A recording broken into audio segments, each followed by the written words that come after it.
చేస్తుంది. హలో సుబ్బు గారు, హలో. ఏమైందండి? ఒంట్లో బాలేదా? బయటికి బాగానే ఉన్నానులేండి.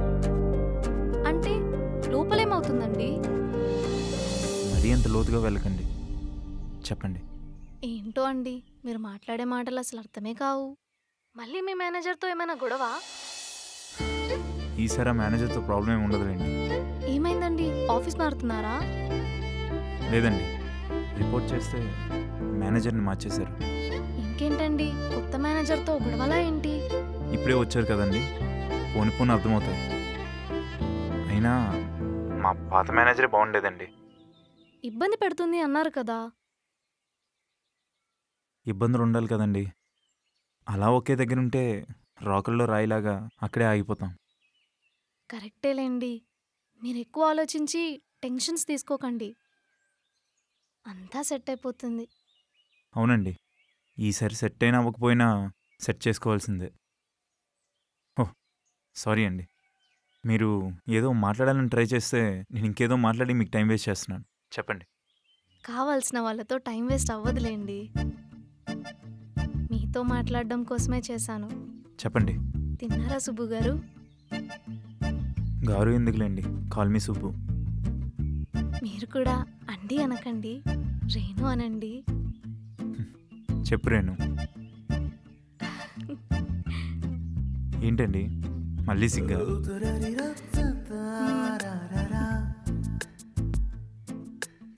మీరందరూ తిన్నారా అండి? మా అక్కకొక్కతే సరిగ్గా తినలేదండి. హలో హలో సుబ్బు గారు, చెప్పండి. ఏంటండి సైలెంట్ అయిపోయారు? ఏం లేదులేండి, నేను మళ్ళీ మాట్లాడతాను. బాయ్. బాయ్.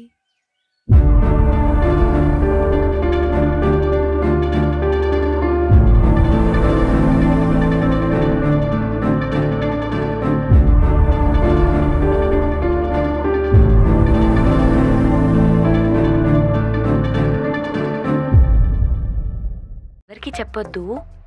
ఒసే రేణు, ఏంటి బామ్మ? వరలక్ష్మికి ఏమైందే? రూమ్లో నుంచి బయటికే రావడం లేదు. నాకేం తెలుసే, నువ్వెళ్ళి అడుగుపో. నువ్వేమన్నా అన్నావా ఏంటి దాన్ని? అవును, నేనేమైనా అంటే పడతారు మరి ఇంట్లో. నేనేమనలేదే బాబు. మరి ఎందుకే ఏదో కోల్పోయిన దానిలాగా అలా ఉంటుంది? అబ్బా, ఇదో ఆఫీస్ టెన్షన్ అయి ఉంటదిలే బామ్మ. నన్ను టీవీ చూడని ఊరికే గోల చేయకు. కెలుక్కుంటే ఆ ఫోను లేదంటే ఆ టీవీ కతుకుపోతుంటావు. కరెంటు పోతే బాగుండు, నోరు మూసుకొని పడి ఉంటావు. హుస్సే, ఏం నోరే బామ్మ అది? ఛీ, మంచి సీన్ దగ్గర ఆగిపోయింది. ఆ చూసింది చాలే గాని ఇక అందరిని భోజనానికి పిలువు. ఛీ. నాన్నగారు, భోజనానికి రండి. వస్తున్నా.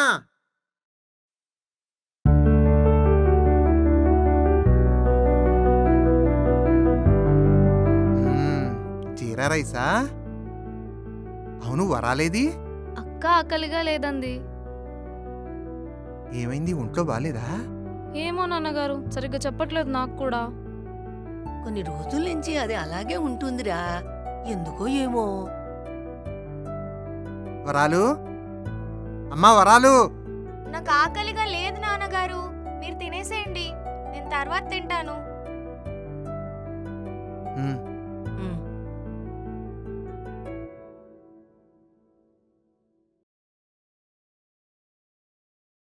ఏమైందిరా బంగారం? ఎందుకలా చీకట్లో కూర్చున్నావు? తిందురా. మీరు తినేసేయండి బామ్మ, నేను తర్వాత తింటాను. ఇప్పుడు నువ్వు తినకపోతే మీ నాన్న తినడు, నేను తిన్ను. చూసుకో మరి. బామ్మ, నిజంగానే ఆకలిగా లేదే. ఇంక నీ ఇష్టం, నేను వెళ్తున్నా. సరే బామ్మ, వస్తున్నా. దా.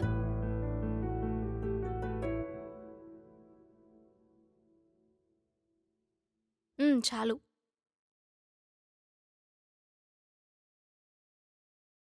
ఏమైంది వరాలు, ఏమైనా ఇబ్బందా? లేదు నాన్నగారు, ఏం ఇబ్బంది లేదు, బానే ఉన్నాను. తినమ్మా.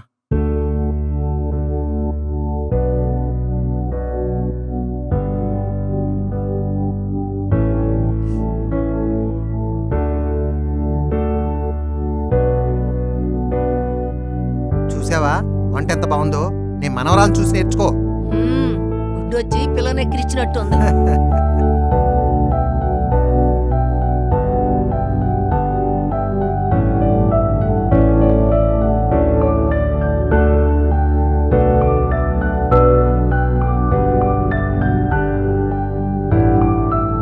బామ్మ ఏంటే రేణు? బామ్మ ఏదైనా కథ చెప్పవే. చాలా రోజులైంది నీ ఒళ్ళో పడుకొని నువ్వు కథ చెప్తూ. ఏం కథ చెప్పనే నీకు? ఏదో ఒకటి చెప్పవే బామ్మ. కర్ణుడి కథ తెలుసా? దానవీర శూరకర్ణ ఆయననేనా? ఆయనే. పెద్ద ఎన్టీఆరే కదా. ఎన్టీఆర్ గాదే పిచ్చిదానా. ద్వాపర యుగంలో సూర్యభగవానుని కుమారుడు కర్ణుడు. తెలిసిందా? చెప్పు చెప్పు, ఇంట్రెస్టింగ్ ఉంది. ఈ కర్ణుడిలాంటి మనిషి ఈ భూప్రపంచంలో ఎవ్వరూ లేరు. ఆయన దానగుణంలో చాలా గొప్పవాడు. ఎవరైనా అడిగితే లేదనకుండా ఇచ్చేసేవాడు. కష్టమని వచ్చిన వారి కష్టాలన్నీ భుజాల మీద వేసుకుని తనే చేసేవాడు.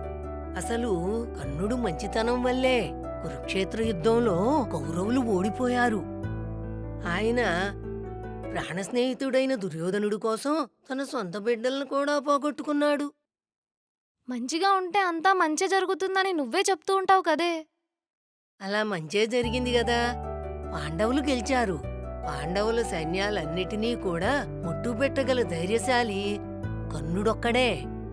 కాని ఈ మంచి గెలవటం కోసం ఆ కృష్ణుడి లీలలో భాగంగా ఆ కర్ణుడలా ఓడిపోయాడు. అంటే ఒకవేళ కర్ణుడు ఇలా ఉండకుంటే పాండవులు ఓడిపోయేవారా బామ్మ? అలా అనడం లేదే. మరి కర్ణుడు కవచకుండలాలతో పుట్టాడు. అవుంటే ఎన్ని బాణాలైనా ఎన్ని కత్తులైనా ఏమీ చేసేవి కావు. అయితే యుద్ధానికి ముందు రోజు శ్రీకృష్ణుడు ఇంద్రుణ్ణి మాయారూపంలో పంపి కవచకుండలాలను దానం అడిగించాడు. కర్ణుడు దానికి వెనకాడకుండా తనకి కావాలని తెలిసినా కూడా అవి దానం ఇచ్చేశాడు. అదే ఆయనకు చావును కొని తెచ్చింది. అయినా విష్ణు పరమాత్ముడు ఏమి చేసినా లోక కళ్యాణం కోసమే కదా. కాని ఈ కలియుగంలో ఆయనలాగా ఉంటే ఈ ప్రపంచం మనల్ని వాడుకుని వదిలివేస్తుంది.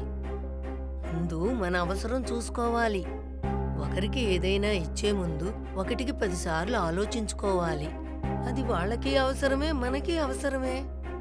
కాని వాళ్ళను బతికించడం కోసం మనం చచ్చిపోకూడదు కదా. ముందు మనకు కావలసిన దానికోసం ప్రయత్నించాలి. మనకు సరిపోతుందనుకుంటే ఇంకొకరి గురించి ఆలోచించాలి. అప్పుడే బ్రతకగలం. లేదంటే చాలా కష్టం.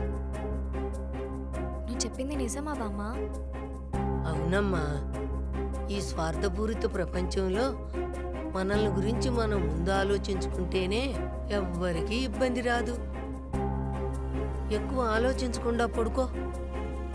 మనకి కావాల్సింది ఇంకొకరికిచ్చి మనం ఇబ్బంది పడకూడదు. నేనుతో ఒకసారి మాట్లాడి చూద్దాం ఏమవుతుందో. జీవితాంతం నేను ఇబ్బంది పడి నాతో పాటు సుబ్బుని ఇబ్బంది పెట్టడం కరెక్ట్ కాదు. ఒకసారి ట్రై చేద్దాం.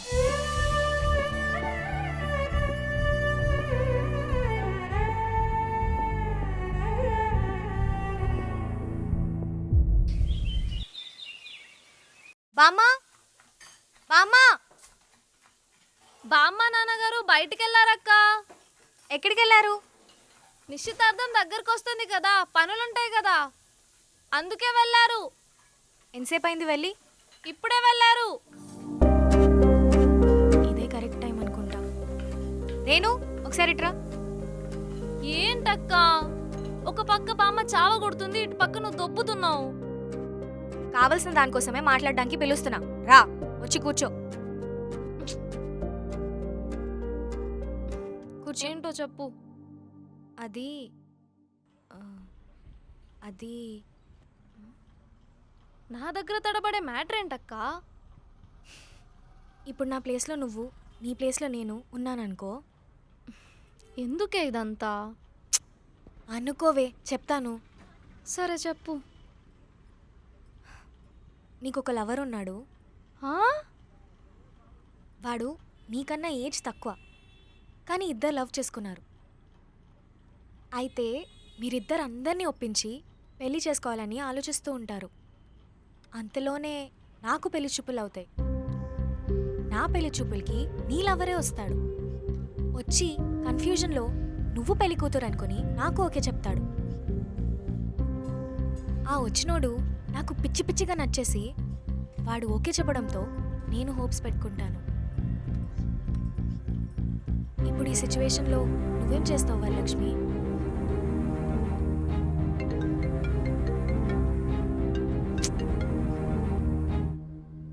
ఏమంటున్నావక్క? అంటే నువ్వు సుబ్బుగారిని ప్రేమిస్తున్నావా?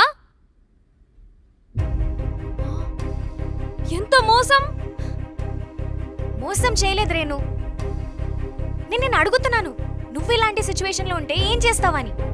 ఏమంటున్నావే? ఇప్పుడా చెప్పేది? ఇప్పుడే చెప్పగలను రేణు. చెప్పు, ఏం చేయాలి నేను? ఓహో, అయితే నేను ఆ రోజు చూసింది, భయపడింది అంతా నిజమేనమాట. ఆ రోజు నంగనచ్చలా యాక్ట్ చేసావు. రేణు, కూల్ అవ్వు. కూలేంటక్క కూలు? చిన్నప్పటి నుంచి మొత్తం అన్ని నీకే ముందు చేసేవారు. ఏం కొన్నా ముందు నీకోసమే కొనేవాళ్ళు. ఏం జరిగినా అన్నిటికీ ముందు నిన్నే పెట్టేవాళ్ళు. నన్ను వెనకేస్తారు.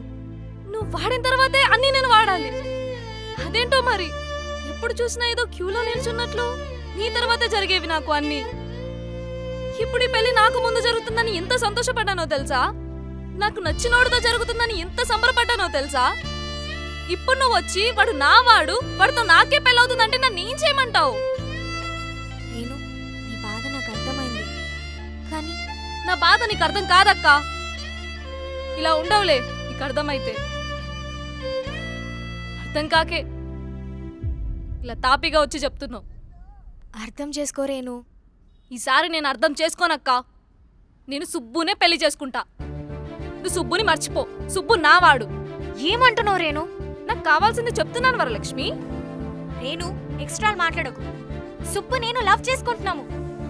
ఓ అవును, మరి నిన్ను ప్రేమిస్తే ఆయన నాతో ఎందుకు మాట్లాడతారు? ఈ పెళ్లికి ఎందుకు ఓకే చెప్తారు? నిజం తెలిసాక కూడా సైలెంట్ గా ఎందుకున్నారు? ఈ పెళ్ళంటే ఇష్టమనే కదా. నేను ఆగమన్నాను కాబట్టే ఆగాడు. నేను వద్దన్నాను కాబట్టే నీతో అలా ఉన్నాడు. కానీ నిజంగానే సుబ్బు ప్రేమించింది నన్నే. వింటున్నాను కదా అని ఇదో సోది చెప్పకు. ఆయన నాకే సొంతం. ఆయనతోనే నా పెళ్లి జరుగుతుంది, ఇది ఫిక్స్. పిచ్చి పిచ్చికి మాట్లాడక రేణు. నీకోసం నేను వాడిని వదులుకుందాం అనుకున్నాను. ఎలాగో అనుకున్నావు కదా, వదిలేసా. ఇంకా నేను పెళ్లి చేసుకుంటా. సుబ్బు నిన్ను ప్రేమించట్లేదే, వినవా? నువ్వు వద్దనుకున్నావు కదా, ఇంకేంటి మరి, నేను చూసుకుంటాను. ఇంకా నీ గురించి ఆలోచించే ఇన్ని రోజులు వాడిని వద్దనుకున్నాను. కానీ ఇప్పుడు చూస్తుంటే నువ్వు అసలు దానికి వర్దియే కాదనిపిస్తుంది. ఏంటే వర్తి? ఇన్నాళ్ళు వద్దనుకున్నావు, ఇప్పుడు సడన్ గా కావాల్సి వచ్చిందా? నీ జీవితం గురించి ఆలోచిస్తే ఇక్కడ 2 జీవితాలు సఫర్ అవుతున్నాయి రేణు. అంటే నా జీవితం ఏమైనా అయిపోని, నువ్వు మాత్రం సుబ్బుగారిని పెళ్లి చేసుకుని సంతోషంగా ఉండాలి, అంతేనా? అది కాదు రేణు. నువ్వు చెప్పింది అలానే ఉంది. మరి నువ్వేమో హ్యాపీగా ఉండాలి, నేనేమో ఏడ్చుకుంటూ కూర్చోవాలి. నేను అర్థమైంది. ఎహే, అంతేనే. నేను సుబ్బు పెళ్లి చేసుకుని హ్యాపీగా ఉండాలి. నువ్వు సుబ్బుని మర్చిపో. సుబ్బుని మర్చిపోయే ప్రసక్తే లేదు. పెళ్ళంటూ అయితే ఆయనతోనే. నేను కూడా సుబ్బుని వదలను. ఏం చేసుకుంటా చేసుకోపో. చేయడానికి ఏం ఉండదు. నేను సుబ్బుగారిని పెళ్లి చేసుకుని హనీమూన్కి వెళ్ళిపోతా, నువ్వు చూస్తూ కూర్చో. నాన్నగారు రాని మొత్తం విషయం చెప్పేస్తాను. అప్పుడు ఎవరు పెళ్లి చేసుకుంటారో, ఎవరు చూస్తూ కూర్చుంటారో చూద్దాం. బామ్మకి ఎలాగో క్లారిటీ ఉంది. సుబ్బు కూడా నానే లవ్ చేస్తున్నాడు. ఇంకేం కావాలి? నాకు సుబ్బుకి పెళ్ళవుతుంది. పోనీలే చిన్నపిల్ల అని మెల్లగా చెప్తుంటే ఓ కావాలి కావాలని అరుస్తుంది.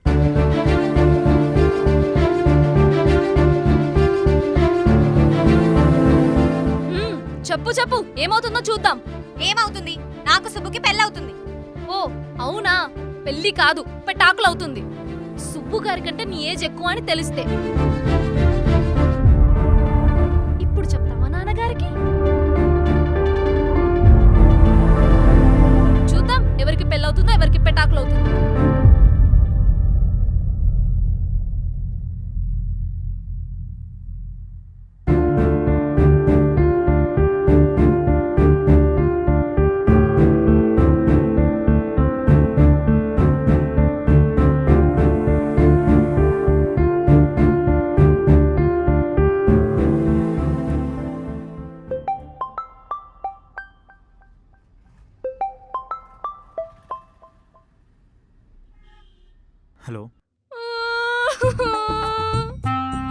అయ్యో ఏమైంది రేణు?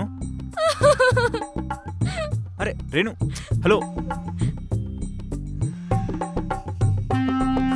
ఒక సెకండ్ ఆగు, ఏదో కాల్ వస్తుంది. పరువు కాల్ చేస్తుంది ఏంటి? మా అక్కే కదా కాల్ చేసేది. అదేంటి అంత కరెక్ట్గా ఎలా చెప్పావు? రే సుబ్బు, నువ్వు ఇప్పుడు ఫోన్ ఎత్తకపోతే నీకు ఉంటుందిరా చూడు. ఒక సెకండ్ ఆగు, మీ అక్కతో మాట్లాడేసి వస్తాను. ఆ? హే, ఏంటి ఏంటి ఎందుకు ఏడుస్తున్నావు? కాల్ కట్ చేయకండి సుబ్బు గారు. నాకు మా అక్క అంతా నిజం చెప్పేసింది. అవునా? మ్మ్. ఒక సెకండ్ ఆగు, మీ అక్కతో మాట్లాడేసి నీకు మళ్ళీ కాల్ చేస్తాను. మీ అక్క మళ్ళీ కాల్ చేస్తుంది. సుబ్బు గారు ఆ? ఏంటో చెప్పు. ఎత్తి కాన్ఫరెన్స్ లో పెట్టండి. తెలిసింది కదా, గుడ్ ఐడియా. నీ అప్ప కాల్ ఎత్తడానికి ఇంతసేపారా నీకు? కాన్ఫరెన్స్ కాల్ అదేనా?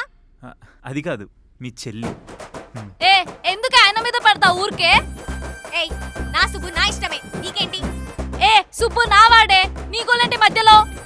ఇంతకు మించి ఒక్క మాట ఎక్కువ మాట్లాడినావంటే నీకుంటది. ఏం చేస్తావే? నీ చేతులు విరిచి మెడలు ఇచ్చేస్తానే. మరి నేను చూస్తూ కూర్చుంటాను కదా. చూస్తూనే ఉంటావే. ఏ, ఏంటి? ఏంటి? ఏంటి? ఏంటి? వస్తా, ఏంటి? ఇప్పుడే వస్తా, ఏంటి? అండి ఇద్దరు ఒకే ఇంట్లో ఉన్నారు కదా, మళ్ళీ ఎందుకు సెపరేట్ కొట్టేసుకుంటున్నారు ఫోన్లో? సుబ్బు సుబ్బు నావాడు. ఆగండి, ఇందాక నుంచి మీ అరుపుల వల్ల ఇక్కడ చెవులు చిల్లులు పడుతున్నాయి. ఏంటి? ఏం లేదు, ముందు మనం ముగ్గురం కలిసి మాట్లాడదాం. ఏంటి అలా కొట్టేసుకుంటున్నారు? ఫస్ట్ మనం మాట్లాడి సెటిల్ చేద్దాం, ఓకేనా? మీ ఇంటి టెర్రస్ మీద మాట్లాడదాం, సరేనా?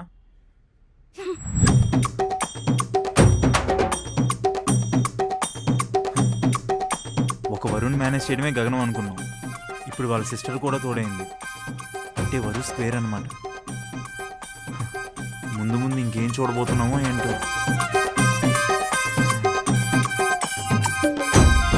iPad.